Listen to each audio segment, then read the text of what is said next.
હવારમાં બ્રશ કરતો હતો ને બાજુવાળા કાકાને મળ્યો. કાકા કે કલર કરાવ્યો પણ મારો હારો બહુ મોંઘો પડ્યો. મેં કીધું લે કાકા, અંબિકા વોલપેપરમાં માત્ર 5 રૂપિયા સ્ક્વેર ફીટથી વોલપેપર શરૂ થઈ જવાના છે.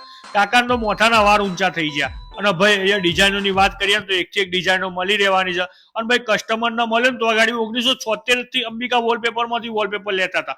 10 વર્ષે પાછા આવતા હતા કે મારી આની હવે ડિઝાઇન બદલવી પડશે. આવા તો કસ્ટમર હતા ભાઈ તોના. અને ભાઈ અહીંયા તમને છે ને ટાઇલ્સ વોલપેપર એ મળી રહેવાના છે. તમારે આમ સાફ કરવું હોય ને તો ખાલી આમ પાણી નાખીને સાફ કરીને ઘસી નાખવાનું એટલે ચોખ્ખું ચટ. મારા હારું દુકાનમાં કલર કામ કરવાનું વિચારતો હતો પણ મેં કીધું ચાણા ખાલી કરી રહે ચાણા કલર થઈ રહેશે. અને પછી ભાઈ અંબિકા વોલપેપરની ખબર પડી. અંબિકા વોલપેપરની ટીમ આવી. હવાર આવીને હોજે તો આખું પૂરું કરીને જતી રહી લ્યા.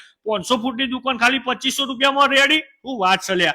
અને ભાઈ આર્ટિફિશિયલ ગ્રાસની વાત કરું ને તો હું તો જોઈને ગોડો થઈ ગયો. એટલે મારું બેટું ખાતર પાણીની જરૂર જ ના પડે. એકદમ ઓરિજિનલ જેવું ગ્રાસ દેખાય. એટલે તમે કાકાને જેમ કલર કામ કરીને છેતરાઈ ના જતા વોલપેપર જ કરાવજો.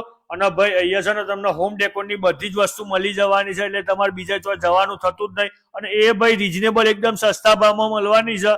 અને હા ભાઈ એક ખાસ વાતો, કોઈ વચોટિયા જોડે ના જતા, સીધા કંપનીમાં જ આવજો તો જ તમને આ ભાવમાં મળશે. લોકેશનની વાત કરીએ તો ભાઈ અસલાલી જેતલપુર રોડ અંબિકા વોલપેપર. અને ભાઈ તમને સ્ક્રીન ઉપર મળી જવાનું છે લોકેશન. અને ભાઈ તમે નંબર આપેલો છે ને એના પર ફોન કરશો ને એટલે લોકેશન આવી જશે હો.